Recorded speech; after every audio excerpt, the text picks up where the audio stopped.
예수께서 이르시되 너희 율법에 기록된 바 내가 너희를 신이라 하지 아니하였느냐. 인간이 신이 될 수 있습니까? 아니면 신이 인간이 되는 것은 가능합니까? 아마 인류가 지금까지 해온 질문 가운데 가장 어려운 질문 중 하나일 것입니다.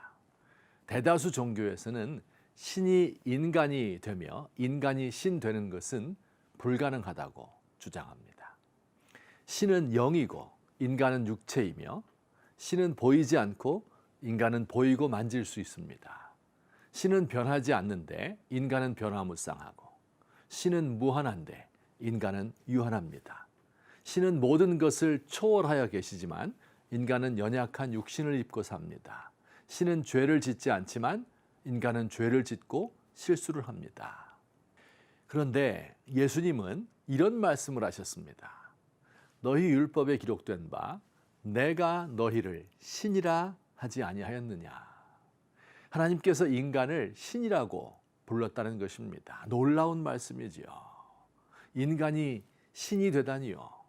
이 무슨 뜻인지 성경을 보면서 풀어봅시다. 하나님이 최초의 인간을 만들 때 흙으로 빚고 코에 숨을 불어넣었습니다. 흙으로 만들어져서 흙으로 돌아간다는 점에서는 인간은 동물에 가깝지만 하나님께서 사람의 코에 숨을 불어넣음으로써 인간 안에 신성이 들어가 있습니다. 그래서 사람을 하나님의 형상이라고 부릅니다. 인간은 하나님을 닮았고 신성을 가지고 있습니다. 하나님과 사람만이 언어 능력을 가지고 있습니다. 하나님께서는 창조하는 분이고 사람도 창조합니다. 음악과 미술과 조각과 건축으로 자신을 표현하고 시와 소설과 영화와 연극을 만듭니다. 예술가들만 창조하는 것이 아니죠. 모든 여성들은 창조력이 뛰어난 것 같아요. 꽃꽂이를 아름답게 하고 집집마다 독특한 음식을 만들고 자신을 아름답게 꾸밉니다.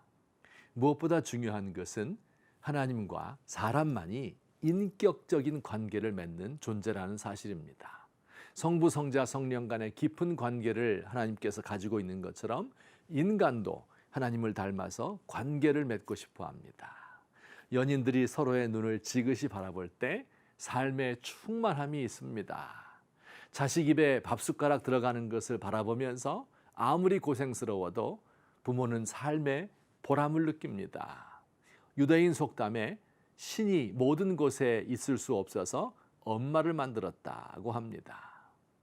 문제는 인간이 하나님의 대리인으로서의 신이 되기를 거부하고 스스로 독자적인 신이 되고자 하였다는 사실입니다. 하나님과의 교제는 끊어지고 참된 신성은 사라졌습니다.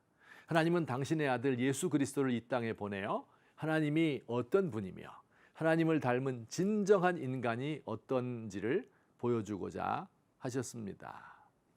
우리가 예수님을 믿고 예수님처럼 살면 우리는 다시 신의 참 모습을 되찾고 하나님의 성품에 참여하는 사람이 됩니다. 고대 교부 아타나시우스는 예수님의 오신 목적을 이렇게 요약했습니다. 성자께서는 우리가 신이 되도록 하기 위하여 인간이 되셨다. 사랑하는 성도 여러분, 본받을 만한 위대한 영웅이 별로 없다는 것이 우리 민족의 비극입니다. 일제강점기를 거치면서 존경받을 만한 사람들이 친일을 하였기 때문입니다. 훌륭한 사람들은 목표를 달성하지 못하고 일찍 죽었고 오래 살아남은 사람은 권력을 쥐고 결국 타락의 길로 갔습니다. 자수성가한 사람이 추앙을 받지만 결국 그는 자신과 가족들의 행복에만 관심이 있습니다. 그러나 성도 여러분, 우리에게 참된 목표가 있으니 바로 우리 예수님입니다. 그의 마음과 신앙과 인격을 본받는 작은 예수가 되기를 소망합시다. 우리의 목표를 그분에게 높은 곳에 두십시다. 주여, 작은 예수가 되게 하소서. 하늘 높은 곳을 버리고 자신을 비운 겸손을 본받게 하시며 다른 사람을 긍휼히 여기는 마음, 온유하고 자애로우며 평화를 사랑하는 마음을 갖기 원합니다. 연약한 자와 함께하여 상처를 싸매어 주며 영혼을 불쌍히 여기는 마음으로 한마디 복음을 전하고 싶습니다.